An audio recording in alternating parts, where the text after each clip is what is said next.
안녕하세요. 저는 PMC 교회에 출석하고 있는 백종혁입니다.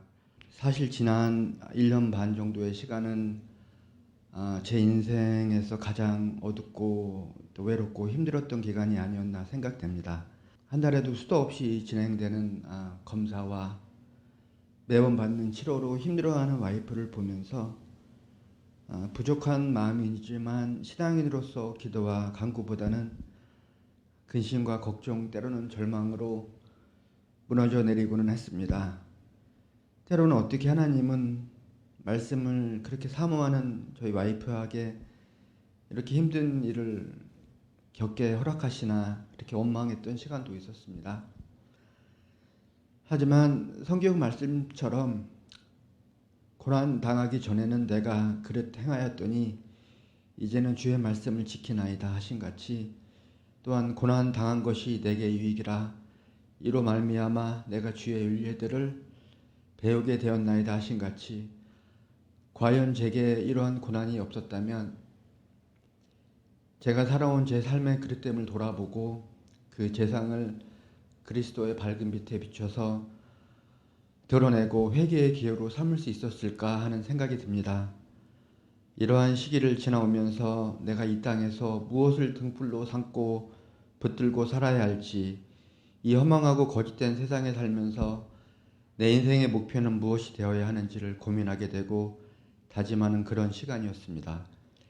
KP 캠프는 첫 번째 참석은 아니지만 이번 캠프는 이런 고난 중에 참석하게 되어 유난히 은혜가 깊었던 그런 캠프였습니다. 저는 사실 와이프와 신앙적으로 대립이 많았습니다. 구원은 은혜로 받는 것이지 행위로 받는 것이 아니다. 성화라는 것 자체가 예수님 십자가 희생과 보혈을 값없이 하는 것이다라는 신념으로 신앙생활을 하던 제게는 사실 우리 교회 말씀이 좀 어렵고 감당하기가 힘들었습니다. 또한 목사님한테도 죄송한 말씀이지만 말씀을 아무리 경청하려고 노력을 해도 빠르신 말투와 강한 사투리로 제가 사실 말씀에 적지 않은 부분을 이해를 못하면서 예배에 참석을 했었습니다. 하지만 예수님 십자가 대속과 보혈로 우리의 죄를 사하시고 믿는 자에게 구원을 주신다고 했는데 삶 속에 변화가 없는 사람이 좁은 길을 가고 나만의 십자가를 지지 않는 사람이 정말 처음부터 참된 믿음이 있었던 사람인지 되묻게 되었고 그 답은 너무나도 명확했던 것 같습니다. 또한 하나님의 말씀을 진정으로 사모할 때에는 말씀을 전하시는 목사님의 말투나 사투리는 은혜를 받는데 아무런 방해가 안 된다는 것을 이번 캠프를 통해서 깨닫게 되었습니다. 캠프가 지나가면서 힘들었던 말씀은 은혜로 바뀌고 이해하기 힘들었던 사투리들은 들리기 시작했고 또한 길 잃은 영혼들에 대한 목사님과 사모님의 간절하신 사랑이 전해지면서 매 시간 말씀을 놓치지 않도록 노트하게 되면서 그 의미가 더 정확하게 제 마음속에 다가오기 시작했습니다. 아침부터 저녁까지 이어지는 말씀, 때로는 몇 시간씩 이어지는 말씀이 기다려졌고 어떻게 3박 4일을 보내나 하는 마음이 이제는 15박 16일이면 좋겠다. 그 이상이면 좋겠다라는 생각이 들게 되었습니다. 이 은혜의 자리가 끝나지 않고 머물러 계속 있었으면 정말 좋겠다라는 생각이 들었습니다. 또한 이번 KP 캠프를 통해서 작은 사업체이긴 하지만 여러 나라의 회사를 세우게 하신 그 이유에 대한 답을 얻었던 시간이기도 했습니다. 여러 나라의 사업체를 이끌어가는 것이 쉽지 않은 일인데 이러한 것에 대한 감사함 없이 제 의로만 여기는 시간을 보내왔지만 그런 상황을 허락하시고 예비하신 이유는 다름이 아니라 그 회사가 있는 그곳 그 열방에 복음을 전파하라는 사명을 주신 것이라는 확신을 받았습니다. 이제 제 나머지 인생은 빚진 자로서 또 무익한 종으로서 어떠한 형태로든 복음 전파와 이웃 사랑으로 살아가겠다는 다짐을 갖게 한 귀한 시간이었습니다. 그리고 이번 한국 여행에는 또한 의미 있는 신앙적인 결실이 있었습니다. 같이 일하는 젊은 동료에게 우연한 기회에 전도를 하게 되었는데 이제는 본인 어머니까지도 교회를 모시고 가겠다는 말을 듣고 또한 그 어머니께서도 교회를 참석하기를 얼마 전부터 희망하셨다는 말을 듣고 과거에는 전도가 힘들게만 느껴졌었는데 이렇게 적은 수고로 말씀을 전하기만 해도 결실이 되는 마음이 열려있는 사람들이 있구나 하는 깨달음을 주시는 경험이었습니다. 또한 급성 뇌 수막염으로 사경을 헤매던 저희 필리핀 직원에게 주님이 긍휼한 마음을 주셔서 기도하게 하시고 1년 반 가까이 회사에서 보험과 금전적 지원을 하게끔 하셔서 뇌수술을 받고 식물인간이었던 직원이 이제는 완전히 회복하고 건강한 모습으로 1년 반 만에 병상을 털고 일어나서 회사를 다시 출근하는 걸 지켜봤던 그런 은혜로운 여름이었습니다. 고난은 너무 힘들고 지치지만 하나님의 선한 뜻이 담겨 있다고 생각합니다. 다시 한번 이러한 고난의 시기에 KP 캠프를 통해 회개의 기회로 삼아 변화해 나갈 수 있게 되어 무엇보다도 주님께 영광을 돌립니다. 하지만 이러한 은혜와 결심에도 때때로 넘어지고 좌절할 때가 언젠가는 또 있을 거라는 두려운 마음이 들기도 합니다. 하지만 너희는 택한 족속이요 왕같은 제사장들이요 거룩한 나라요 그의 소유된 백성이니 너희가 전에는 백성이 아니었더니 이제는 하나님의 백성이라 하신 것 같이 때때로 넘어질 때에 너는 어쩔 수 없는 죄 많은 악한 인간이고 거룩하려는 노력은 모두 다 너의 가식이야 라고 저를 끌어내리는 사탄 마귀에 담대히 맞서 싸워 넘어지지 않고 주님 말씀 붙들고 긍휼함을 사모하며 이 싸움을 끝까지 해나가는 용사가 되기를 주님의 이름으로 소원합니다. 아멘. 참고로 우리 남편과 제가 20년 살았는데요. 눈물을 흘린 적이 거의 없어요. 아니 한 번도 못 봤어요. 제가 아프기 전까지는요. 근데 제가 기도했던 것처럼 그 눈물이 이제 저를 향한 눈물이 아니라 하나님을 향한 또 하나님의 나라를 위한 또 회개를 위한 그런 눈물로 바뀌게 돼서 너무나도 감사를 드립니다. 저는 이번에 한국에서 열린 KP 캠프를 통해 하나님께서 세심하게 베풀어 주신 그 은혜와 또 캠프 후 나의 삶을 통해 주님께서 주신 사명을 다시 한번 깨닫게 된 거에 대해서 간증을 잠시 나누겠습니다. 80명의 참가자들이 모두 꼭 하나님을 만나게 해달라고 6월 중순부터 캠프를 위해 한끼 금식을 하며 40일 작정 기도를 결심하고 기다리고 있는 중에 친정 아버지의 문제로 제 마음이 힘들고 기도에 집중하지 못하게 방해가 많았습니다. 이런 상황에서 내가 캠프를 참여하는 게 맞나?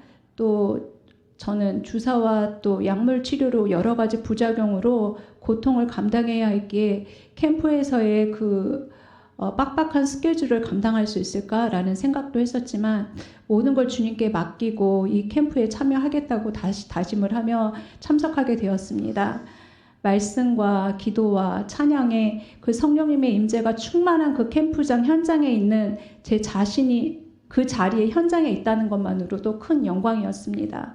맨 앞쪽 테이블에 앉아있던 10대들의 모습은 더 은혜로웠습니다. 둘째 날까지 졸고 엎드려 자던 아이들이 남 얘기할 거 없이요. 우리 아들도 맨 앞에서 졸고 엎드려 자고 했습니다. 그러던 아이들이 손을 들고 찬양을 하며 또 서로를 위해 기도해주고 말씀에 집중하는 그 변화된 아이들의 모습이 너무 사랑스러웠습니다. 그 현장을 목격하고 복음의 능력, 포로된 자가 자유를, 눈먼 자에게는 다시 보게 되고 눌린 자를 자유케 되며 또 풀어놓아 다니게 하는 그런 말씀이 있는 곳에 어둠에서 빛으로 또 사단의 세력에서 하나님의 능력 안으로 들어가는 현장을 목도케 하심에 감사할 뿐이었습니다. 또한 함께 있던 테이블 자매들도 주님을 깊이 만나고 서로를 위해 진심으로 기도해주며 처음 본 자매들이었지만 주 안에서 하나됨을 경험케 하셨습니다. 그 개인적으로는 제가 첫사랑을 회복하고 10년 넘게 기도한 제목이 있는데 그것은 한 마음과 한 영, 한 비전으로 주님을 섬기는 가정이 되게 해달라고 기도했었습니다.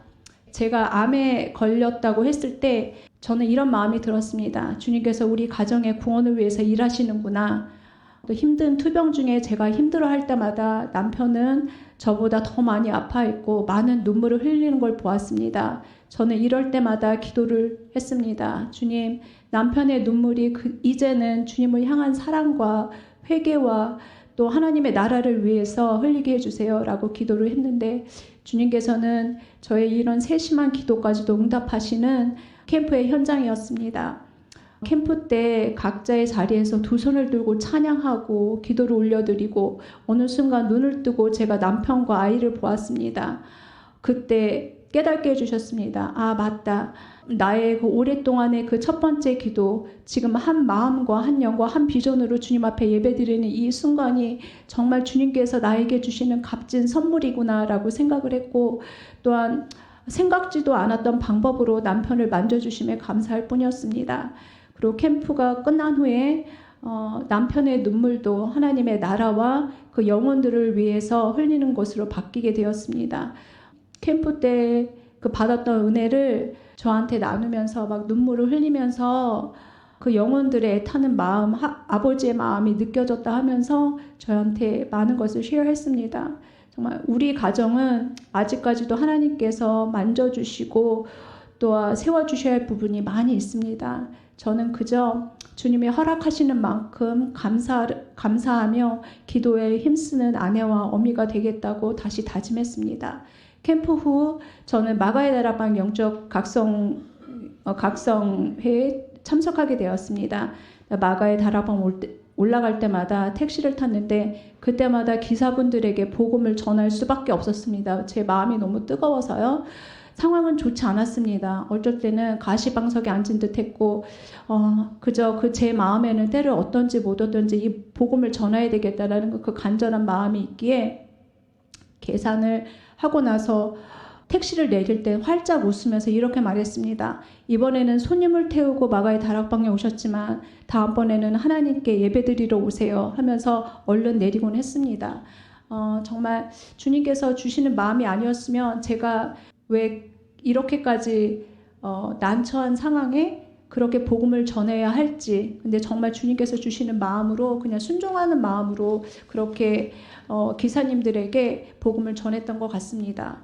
또 한 번은 퇴근 시간이라 사람들이 붐비는 시간에 신호등에 서 있는데 어느 할머니가 야채가 많이 실린 칼틀을 갖고 계시다가 올라가다 그걸 다 엎질러 졌는데 그 누구도 도와주지 않았습니다. 저는 순간 두 마음이 들었습니다. 내가 가서 도와드려야 하나?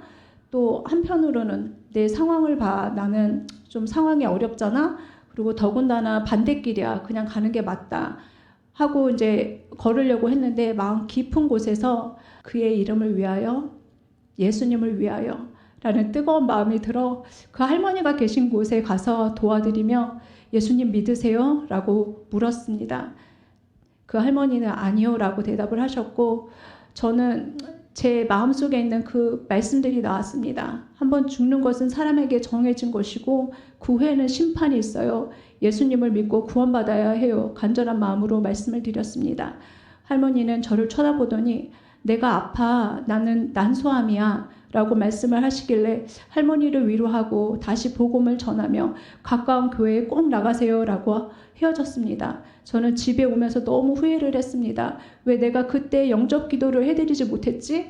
왜 내가 그 할머니의 그 성함이라도 여쭤보지 못했을까? 계속 기도를 해드려야 되는데 그런 생각들이 많이 들었습니다. 하지만 이런 시간들을 통하여 주님께서 제가 아직 준비가 덜 됐다라는 것을 깨닫게 하여 주셨고 또한 한 가지 기억나게 해주셨던 것은 제가 수술 전에 작정 기도를 하고 마지막 날에 받았던 말씀을 기억나게 하셨습니다. 우리의 모든 환난 중에서 우리를 위로하사 우리로 하여금 하나님께 받은 위로로서 모든 환난 중에 있는 자들을 능히 위로하게 하시는 이시로다. 맞습니다. 새 생명을 받은 후 제 발로 찾아가 처음으로 복음을 전한 분이 왜 하필 환우분이셨을까?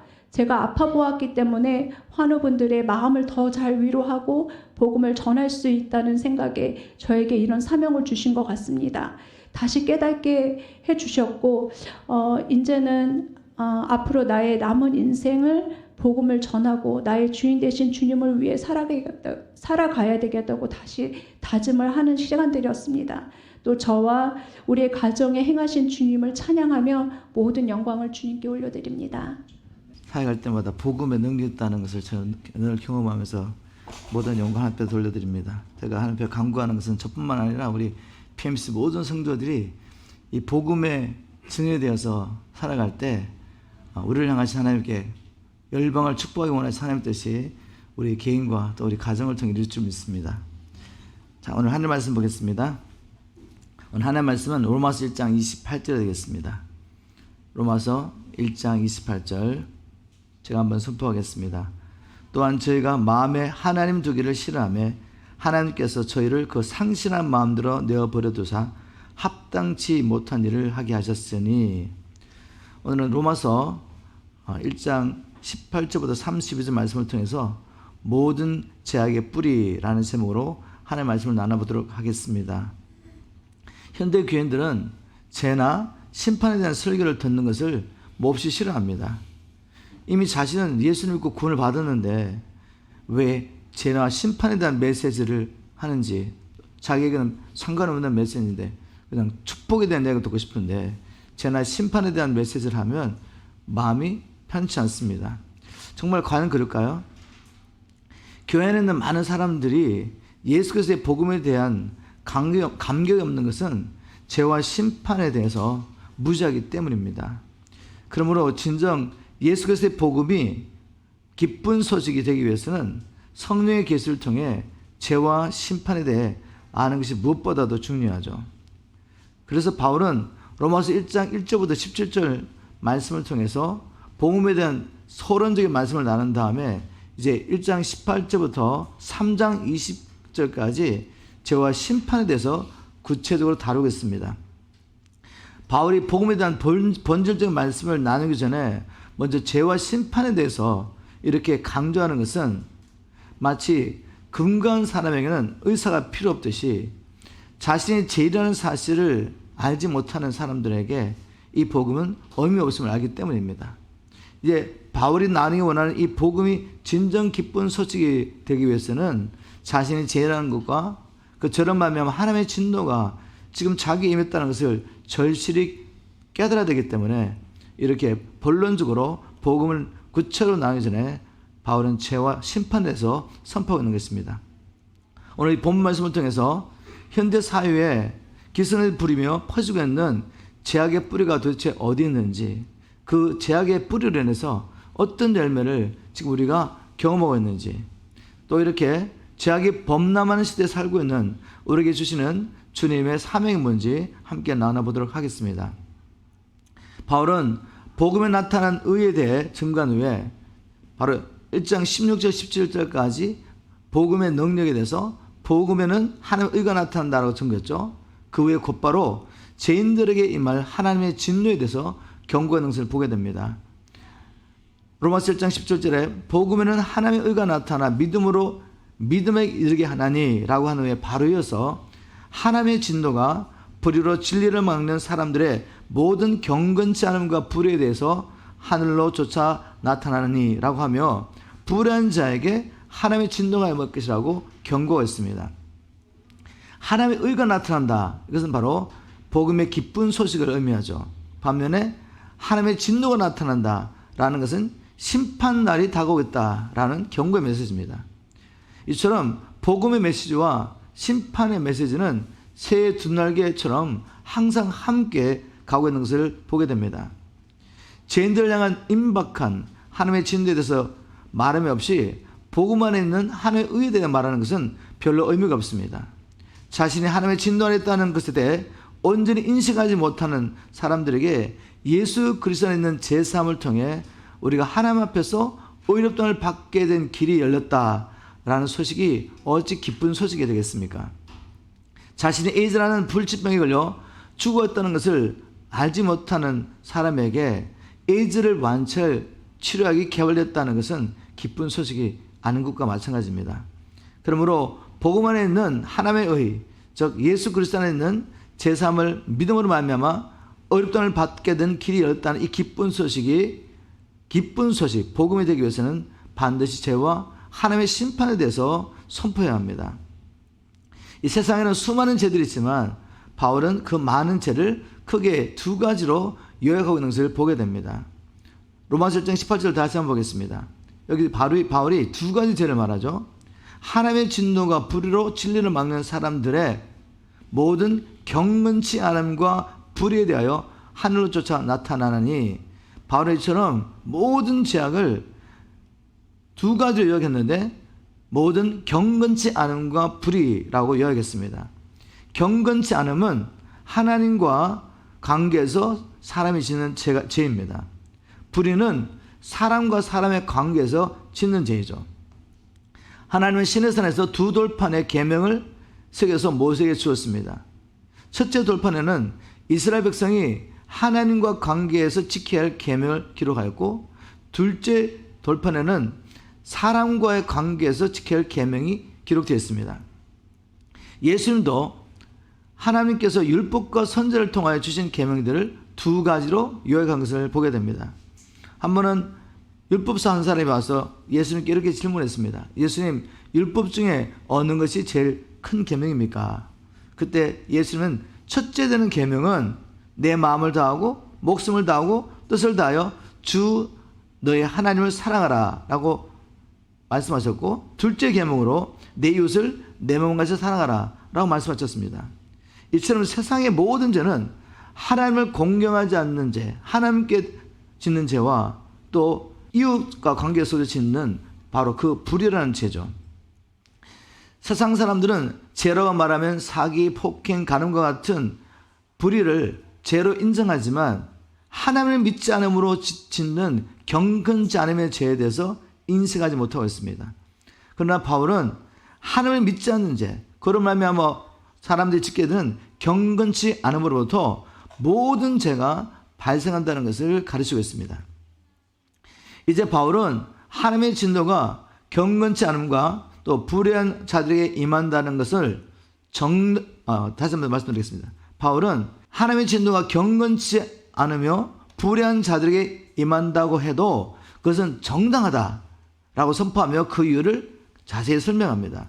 하나님의 진노가 경건치 않은 자와 불의한 자에게 임하는데 그 진노는 정당한 것이다. 이걸 이제 증명합니다.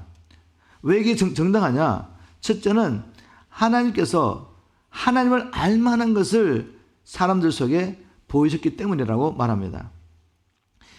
로마서 1장 18절 19절을 제가 이어서 읽겠습니다. 하나님의 진노가 불의로 진리를 막는 사람들의 모든 경건치 않음과 불에 대해 하늘로 쫓아나나니, 이는 그 이유는, 그것이 정당한 이유는 하나님을 알만한 것이 저희 속에 보임이라. 하나님께서 이를 저에게 보이셨느니라 라고 했습니다. 하나님의 진노가 정당한 이유는 하나님을 알만한 것이 저희 속에 보임이라고 했는데, 이게 무슨 말입니까? 하나님을 알만한 것이 사람 속에 있다. 그것은 하나님께서 사람을 창조하실 때 자기 형상을 따라 창조하심으로 그 속에 하나님을 사모하며 알만한 본성을 주셨다는 말입니다. 오리 새끼도 본능적으로 자기 어미를 알고 따라가죠. 하물며 하나님의 형상을 따라 지음을 받은 만물의 영장이 자기를 지으신 하나님을 본성적으로 알지 못한다? 있을 수 없다는 말이죠. 전도서 기자는 이렇게 말했습니다. 하나님께서 사람에게 영원을 사모하는 마음을 주셨다. 그 말의 의미는 하나님께서는 사람 안에 영원한 아버지를 그리워하며 영원한 본향을 사모하는 마음을 주셨다는 말입니다. 바로 이것이 하나님을 알만한 것을 그 속에 보이셨다라는 의미입니다. 또 하나님께서 사람 안에 하나님을 알만한 것을 주신 증거였는데, 그것은 바로 양심을 통한 계시입니다. 양심을 통한 계시. 사람이 죄를 범하면 양심의 가책을 받고 괴로우게 되는데, 이것은 하나님께서 사람 안에 하나님을 알만한 것을 계셨다는 또 다른 증거가 되죠. 이처럼 하나님은 사람 안에 하나님을 알만한 것을 보여주셨기 때문에 경건치 않고 또 불의한 자를 향하는 하나님의 진노는 정당하다라고 바울은 주장하고 있습니다. 또 하나님의 진노가 정당한 이유, 그것은 하나님께서 자신이 지으신 만물을 통해서 자신을 분명히 계시하셨기 때문이다 라고 바울은 주장합니다.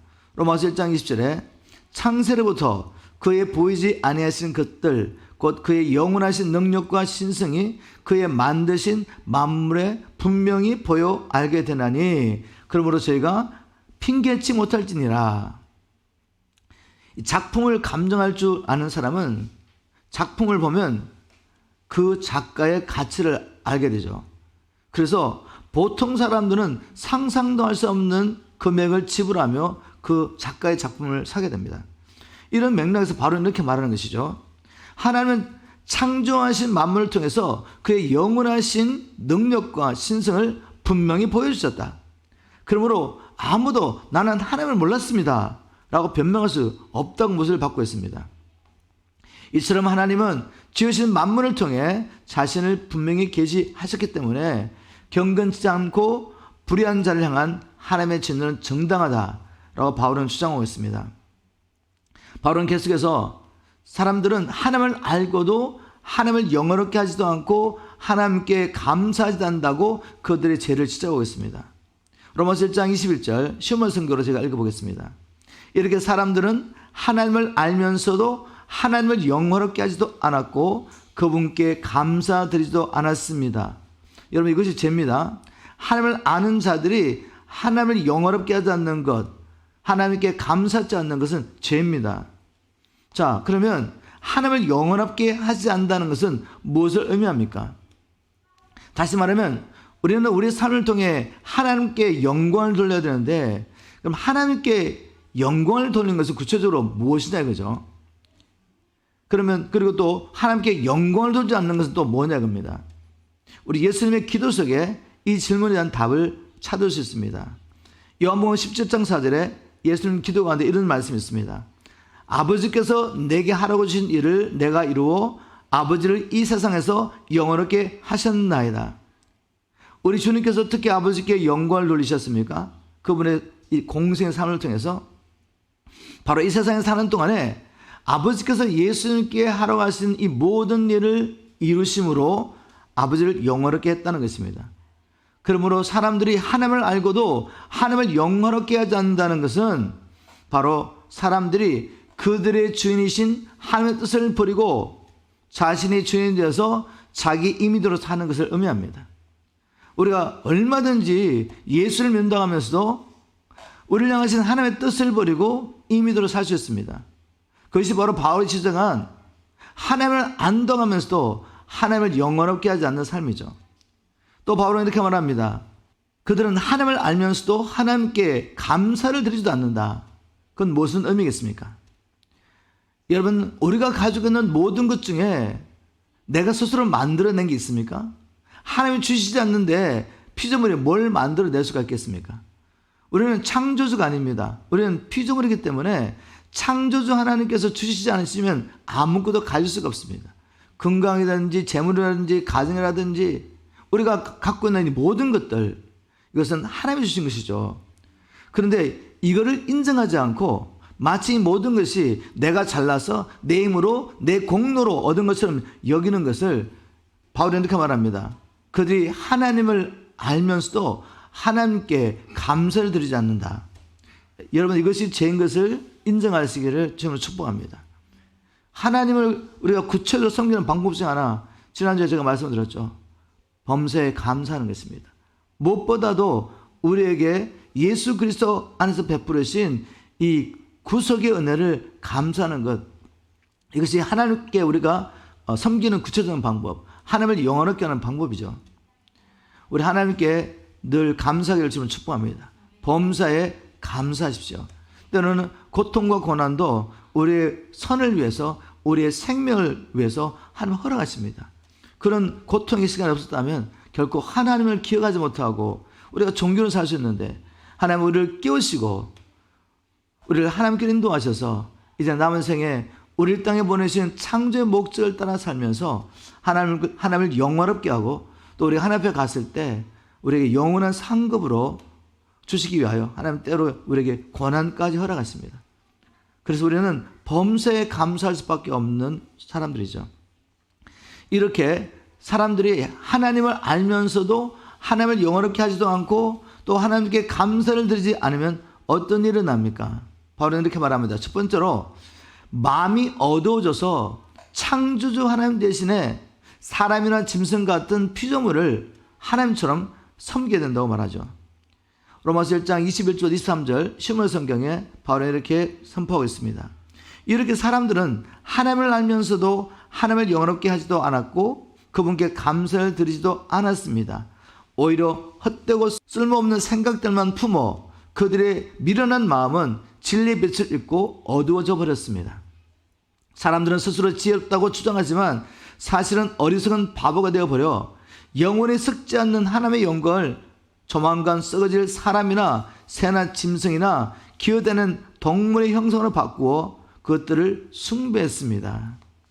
온갖 우상을 섬기는데 그 우상의 형상이 뭐라고요? 사람이든지 아니면 버러지든지 짐승이든지 하나님이 창조하신 피조물의 형상을 만들어서 그것이 자기 하나님으로 섬기는 것입니다. 이것은 하나님께 특별 계시를 받은 이방인들만 있었던 사건이 아니라 자신들이 하나님 백성으로 자체는 이스라엘 백성들조차도 지었던 죄죠. 이스라엘 백성들이 애굽에서 나올 때 하나님의 능력을 경험합니다. 하나님이 큰 팔과 큰 능력으로 아브라함 자기들의 조상이 약속하신 약속대로 그들을 애굽에서 건져내시는 이 경험을 이스라엘 백성들이 모두 경험했죠. 홍해를 건너는 사건을 통해 특별히. 이렇게 하나님께서 그들과 함께 하시는 것을 특별 계시를 통해 경험하고도 그들은 광야에서 어떻게 했습니까? 그들이 애굽에서 보았던 그 금송아지를 만들어 놓고 이 금송아지가 바로 우리를 애굽에서 인도낸 여호와라고 말하면서 섬기기 시작합니다. 겉으로는 다른 신을 섬기는 것이죠. 겉으로는 다른 신을 섬기는 것이 아니라 여호와 하나님을 섬겼지만 그 여호와 하나님 안에 있는 내용은 무엇이었습니까? 애굽에서 섬기던 우상과 똑같은 존재를 그냥 이름만 여호와라고 부른 거죠. 이렇게 하나님의 특별한 구원의 능력을 경험한 이스라엘 백성들까지도 하나님의 다른 것들을 세워놓고 그것을 하나님으로 여기며 섬겼던 것입니다. 그러면 오늘날 교회 안에는 이런 사람들이 없습니까? 이런 사람들이 많이 있죠. 스스로는 하나님의 백성으로 자처하지만 현실의 삶 속에는 여전히 자기가 주인되어 살고 또 하나님께 감사치도 않으므로 그들의 마음이 어두워져서 어떻게 예수 그리스도를 섬겼습니까? 그들은 예수를 주님, 구주라고 고백하지만 그들은 자기의 욕심을 채울 존재로 예수를 만들어 놓고, 즉 성경에 말하는 예수가 아니라 내가 원하는 어떤 존재를 만들어 놓고 그것을 예수라고 말하며 섬겼습니다. 그리고 입으로는 예수를 주님, 구주라고 이렇게 고백하지만 사실 누가 주님입니까? 자기를 위해서 예수를 믿고 있는 것입니다. 그들은 하나님을 알면서도 하나님을 영화롭게 하지 않고 감사치도 않으므로 그 마음이 어두워져서 사실은 우상을 섬겼는 것입니다. 하나님이 아닌 이 세상 임금 마귀를 섬겼는 것입니다. 또 바울은 하나님을 알면서도 하나님을 영화롭게 하지 않고 하나님께 감사하지 않으면 이런 일이 납니다 라고 기록하고 있습니다. 하나님께서는 그런 사람들의 이 마음을 어둡게 할 뿐만 아니라, 그래서 우상을 섬기게 할 뿐만 아니라 이제는 자신들의 마음의 정령에 따라 제멋대로 살도록 그냥 버려두십니다. 이 버려두심이 심판이죠. 버려두시 어떻게 합니까? 시므론 성경 1장 26절부터 27절 보겠습니다. 이런 이유로, 어떤 이유로? 하나님을 알면서 하나님을 영원롭게 하지 않습니다. 즉 하나님께서 그들 땅에 보내신 뜻을 따라 살지 않고 자기 임의대로 자기가 주인되어 살면서 또 하나님께서 주신 이 모든 것들에 감사치 않고 오히려 내 능력과 내 노력을 얻은 것처럼 자기를 자랑하고, 이런 일로 말미암아 하나님께서는 사람들이 온갖 마음의 수치스러운 욕망에 따라 살도록 내버려 두셨습니다. 그랬더니 심지어 여자들마저도 하나님께서 정해 주신 남자와의 자연스러운 성관계를 외면하고 여자끼리 부자연스러운 성관계를 일삼았습니다. 이와 같이 남자들도 또한 여자와의 정상적인 성관계를 외면하고 서로 정욕에 불타서 남자가 남자 더불어 동성끼리 부끄러운 짓을 했습니다. 그래서 그들은 자신들의 타락한 행위에 대해 스스로 마땅히 징벌을 받았습니다. 자, 이렇게 말씀을 통해 세상에 일어난 일을 바라보니까 이 시대에 왜 이런 일들이 지금 일어나고 있는지 이제 답을 찾으셨습니까? 세상에 일어난 일들이 말씀을 통해 해석이 되죠. 예전에는 숨어서 부끄럽게 행했던 일들을 이제는 버젓이 덜어낼 뿐만 아니라 오히려 이 부끄러운 일을 자랑스럽게 여기까지 합니다. 그래서 사람들이 보라고 자기들이 행하는 이 부끄러운 행위들 사람들이 보라고 사람들이 가장 많이 다니는 번화가에 퍼레이드까지 하고 있습니다. 그뿐입니까? 이제는 이 자신들의 부끄러운 일을 자기들이 하는 것도 모자라 가지고 이것을 합법화합니다. 부끄러운 짓을 합법화해서 학교에서 어린아이들에게까지 의무적으로 이것을 가르치게 했던 것입니다. 바울은 이 세상에 이렇게 타락하게 된 바울이 말씀을 통해 보니까 이 세상에 이렇게 타락하게 된 원인이 어디 있는 것처럼 보였습니까? 바로 그들이 하나님을 알면서도 하나님을 영원롭게 하지 않고 또 하나님께 감사하지도 않고 오히려 자신들의 욕심을 따라 만든 우상을 하나님처럼 섬기기 때문에 바로 여기서부터 모든 악한 일들이 시작되는 것입니다. 바울은 사람들이 행하는 이 모든 불의의 권한이 그들의 마음에 하나님을 두기 싫은 결과라고 더 구체적으로 말하죠. 이런 모든 악한 일이 일어나는 것은 사람들이 그들의 마음 가운데 하나님을 두기 싫어하기 때문이다. 28절부터 31절까지 사람들이 마음에 하나님 두기를 싫어할 때 어떤 불의한 일들이 일어나는지 바울은 그 목록들을 쭉 기록했습니다. 제가 28절부터 31절까지 좀 길지만 한번 읽어보겠습니다. 더욱이 사람들이 자신들의 마음에 하나님을 모시기를 아주 싫어하므로 하나님께서는 사람들의 그런 타락한 마음을 그대로 내어버려 두셔서 그들이 해서는 안 될 못된 짓들을 하도록 놓아두셨습니다. 그 결과를 보십시오. 사람들은 온갖 불의와 악행과 탐욕과 악의로 가득 차 있으며 또한 질투와 살인과 분쟁과 사기와 악독으로 가득 차 버렸습니다.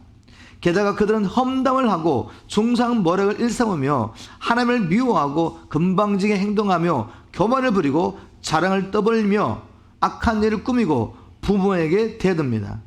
또 그들은 분별력이 없고 신의가 없으며 인정도 없고 자비심도 없습니다. 사람들이 그 마음에 하나님 두기를 싫어함으로 짓게 되는 제목을 보면서 저는 한 가지 깨달은 게 있습니다. 이건 지금 거의 2000년 전에 기록된 것인데 인간의 재성은 2000년이 지나서 문명이 이제 고도로 발달된 오늘날에도 달라진 것이 하나도 없다는 것이죠. 2000년 전 인간이나 문명이 발달한 지금 21세기에 사는 우리나 인간의 본성은 하나도 바뀌지 않았다는 거죠. 왜냐하면 근본적인 문제가 하나님을 마음에 두기를 싫어하기 때문에 하나님이 왕으로서 통치하는 것을 원치 않기 때문에 바로 이것이 모든 자기의 뿌린 것을 기억하시기 바랍니다. 하나님은 왕이십니다. 하나님이 왕으로 통치해야지 우리도 하나님의 나라 되고 또 우리가 몸담고 있는 가정이나 또 어떤 공동체나 있는 그 현장이 하나님 나라가 임하는 거죠. 그런데 사람들이 하나님이 왕됨을 거부하고 자신이 주인 되어 살면서 이 온갖 일들이 일어나는 것입니다. 그런데 자기가 주인 되어 산다는 것은 영적으로 보면 이 세상 임금을 왕으로 섬기는 것이죠. 요즘 한국에서 묻지마 살인 사건이 연이어 일어나고 있고 또 미국에서는 학교에 총을 들고 들어가서 무차별 난산 사건들이 계속 일어나고 있습니다. 어른들 향한 기본적인 존경심마저 사라진 지 오래가 되어서 자녀들은 부모에게 대들고 이제는 학생들이 교사들을 폭행하는 일까지 일어나고 있습니다. 돈을 버는 일이라면 사람의 생명까지도 팔아버리는 시대가 되었습니다. 어린아이들 유기해서 인신매매로 팔아버리고 그리고 이 어린아이들을 성적 노력을 전락시키고 있으며 심지어는 돈을 벌게 해가지고 사람들의 장기까지 파는 세상이 됐습니다. 정말 정상적인 사람이 어떻게 이런 일을 할 수 있을까 하는 일들이 비일비재하게 일어나고 있습니다. 바울은 이렇게 말합니다. 1장 32절에 그들은 이런 짓을 행하는 자는 죽어 마땅하다는 하나님의 공의로운 법들을 잘 알면서도 돌이키지 않고 그런 짓을 스스로 계속할 뿐만 아니라 그런 짓을 행하는 사람들을 잘한다고 붙이기까지 합니다. 자, 바울이 이렇게 1장 말씀을 통해 이제 결론적으로 이 말을 하는 이유는 뭔가 하면 이런 불의한 자들에게 하나님의 진노가 임하는 것은 정당한 일이다 라고 말하고 있습니다. 그래서 그들은 변명의 여지가 있을 수 없다. 자, 이 시점에서 왜 바울이 이렇게 적나라하게 사람들 안에 있는 죄를 지적하는지 알아야 합니다. 그것은 그들을 판단하고 정죄하기 위한 것이 아닙니다. 바울은 당신들의 왜 복음에 나타난 하나님의 의가 필요한 것을 깨닫게 하려고 지금 이 죄를 지적하고 심판을 하나님의 심판에서 말하는 것이지 판단하고 정죄하는 게 목적이 아닙니다. 하나님께서 이 말씀, 이 로마서 말씀을 통해 지금 우리에게 원하는 건 뭔가 하면 이 땅에 부흥을 위해서 기도할 사명이 너에게 있다는 것을 알려주기 원하시는 거죠. 하나님은 이런 현실을 바라보면서 우리가 부흥을 위해서 간구하기를 원하십니다. 이 땅에 일어나고 있는 이 모든 경건치 않은 일과 불안한 일들 어떤 방법으로 멈출 것입니까? 교육으로 되겠습니까 이게? 근본적인 원인이 그들의 마음 가운데 하나님을 주인으로 인정하지 않는 것에 있는데 어떻게 다른 방법으로 이 문제를 해결하겠습니까? 오직 방법은 한 가지밖에 없습니다. 주님께서 아주 특별한 방법으로 이 땅에 주님의 임재를 나타내셔야 합니다. 우리가 이것을 부흥이라고 부릅니다. 한 지역에 부흥이 임하면 즉 하나님께서 특별한 방법으로 주님의 임재를 그 지역 사람들에게 나타내시면 사람들은 하나님을 믿지 않는 죄를 회개하고 하나님께 돌아오게 됩니다. 사람들이 회개하고 하나님께 돌아와 하나님의 통치를 받게 되면 당연히 그들이 과거에 행했던 그 제약된 삶에서 떠나게 되겠죠. 제가 성경적인 예를 하나 보여드리고 그리고 또 지금도 일어나는 이 실례를 한번 보여드리겠습니다. 부흥이 일어날 때 어떤 일이 일어나느냐. 에베소에 부흥이 일어났을 때 어떤 일이 있었습니까? 사도행전 19장 18절부터 20절 말씀 신물 성경을 한번 읽어보겠습니다. 그리고 믿음을 갖게 된 많은 이들이 찾아와서 자기들의 악한 행위를 솔직히 고백했습니다. 입술만 고백했을 뿐만 아니라 이제 삶의 변화가 일어나죠. 또 만수를 행했던 사람들은 자기들의 두루마리 책을 모두 가지고 와서 여러 사람이 보는 앞에서 불살랐습니다. 그렇게 불살은 책값을 계산해 보니 5만 드라카에 달했습니다. NLT에서는 several million dollars, 수백만 불이 되는 가치가 있는 그 신비한 책들, 그들의 생각이 신비한 책들이죠. 이런 것들을 불태우면서 삶이 바뀌는 것입니다. 그 죄악된 삶에서 떠나는 것입니다. 이렇게 해서 주의 말씀이 더 힘있게 점점 널리 퍼져나갔습니다. 부흥의 결과죠. 부흥의 열매라고 할 수 있습니다. 또 최근은 아니지만 그래도 벌써 20-30년 됐네요. 이 부흥의 현장을 찾아다니면서 만든 다큐멘터리가 있는데 이 트랜스포메이션이라는 다큐멘터리 여러분 보셨는지 모르겠지만 제가 한참 하나님께서 이 부흥에 대한 갈망을 주셔가지고 이걸 막 연구하며 다닐 때 하나님께서 트랜스포메이션, 이 변화라는 다큐멘터리를 주셨는데 여기에 나왔던 사건 중 하나만 제가 기억나는 만큼은 제가 나누겠습니다. 남미의 한 마을에서 있었던 부흥에 대한 이야기입니다. 그 마을의 남자들은 술과 노름에 찌들려서 일도 하지 않고 밤새 술을 마시며 싸우는 일들이 비일비재했습니다. 아침이 밝으면 밤새도록 술을 마시고 집으로 가다가 집까지 도착하지도 못하고 길거리에 쓰러져 자고 있는 사람들을 종종 볼 수 있다고 합니다. 그리고 그 마을의 유치장은 항상 사람들로 북적되었다고 합니다. 이런 상황에서 그 마을에 경건한 하나님 사람들이 함께 모여서 그 마을의 부흥을 위해서 기도하기 시작했습니다. 얼마 후에 하나님께서 기도응답으로 특별한 방법으로 그 마을에 방문하셨습니다. 즉 부흥이 임한 것이죠. 부흥이 맞아 사람들이 회개하고 하나님께 돌아오기 시작했습니다. 그 결과 교회는 다시 믿는 사람들로 차고 넘치게 됐고 반면에 술집은 사람들이 찾아오지 않아서 문을 닫게 되었습니다. 그리고 늘 북적대던 유치장은 텅텅 비게 되었습니다. 더 놀라운 사실은 이제 남자들이 밭으로 돌아가 열심히 일을 하게 됐는데 사람들이 회개와 하나님 앞에 돌아오자 땅도 변화를 받아 회복이 돼서 농산물이 너무 잘 자라는데 예를 들면 당근 하나가 사람의 다리만큼 이렇게 굵은 거죠. 그 외에 다른 작물들도 너무나도 잘 자라서 이제는 그 가난을 극복할 뿐만 아니라 수출까지 하면서 부유하게 된 거죠. 이 지역에서 농산물이 너무 잘 된다는 소문이 있으니까 이걸 듣고 농사 전문가들이 찾아와서 도대체 비법이 뭔지 알기로 했습니다. 그런데 아무리 연구해봐도 다른 비법이 없었습니다. 평범하게 농부들이 농사를 짓는데 변화된 것은 무엇이었습니까? 농부들이 사람이 하나님께 돌아와 하나님을 주인으로 섬기며 사는 것이 특이한 점이었죠. 그 외에 달라진 게 없었습니다. 자, 오늘 제가 나눴던 말씀을 다시 한번 정리하면서 우리가 이 시간에 정말 부흥에서 한번 기도했으면 좋겠습니다. 나는 하나님을 안다가면서도 하나님을 영원롭게 하지 못하는 죄나 하나님께 감사하지 않는 죄를 짓지는 않았습니까? 이 모든 죄악의 뿌리는 마음에 하나님 두기를 싫어하는 것이 있다고 말했는데 하나님을 주인으로 인정하지 않는 죄를 짓고 있지는 않는 말이죠. 하나님을 마음에 두기 원치 않는 이 시대는 모든 종류의 불의가 범람하면서 이 땅을 더럽히고 있습니다. 어떻게 이 땅을 새롭게 할 수가 있겠습니까? 오직 부흥만이 이런 상황을 역전시킬 수 있습니다. 주님께서 이 땅에 우리를 보내신 것은 바로 이 땅의 부흥을 위해서 기도하는 이 사명을 감당하게 하기 위해서였죠. 이 주님의 부르심에 아멘하는 모든 사람들에게 하나님께서 강구와 은총의 영을 부어주시길 기도합니다.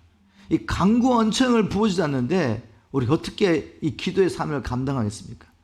그러나 말씀을 듣고 하나님께서 바로 이런 시대에 우리를 이 땅에 보내신 것은 말씀을 통해 이들을 정죄하고 판단하는 것이 아니라 바로 이 땅의 변화를 원하시는구나, 부흥이 임하도록 기도해야 됐구나 라고 우리가 작정할 때, 그리고 실제적으로 기도하는 자리에 들어가서 하나님 앞에 간구하셔야 할 때 하나님 먼저 우리를 부흥케 하십니다. 우리를 새롭게 하시고 우리에게 하나님의 생명력을 부어주시고 복음으로 마음을 뜨겁게 해서 이 복음을 전하지 않으면 견딜 수 없도록 만드는 거죠. 저는 분명히 믿습니다. 반드시 부흥은 임합니다. 왜? 주님이 오시기 전에 마지막 추수가 이루어져야 되기 때문에. 마지막 추수가 이루어지려면 부흥이 임해야 되는데, 즉 하나님께서 특별한 방법으로 주의 몸된 교회를 방문하셔야 됩니다. 그래서 우리를 새롭게 하셔야 됩니다. 근데 그 일은 기도를 통해 온다는 것입니다. 여러분, 부흥의 파도가 밀려올 때 준비되지 않은 사람은 그 파도에 떠내려갑니다.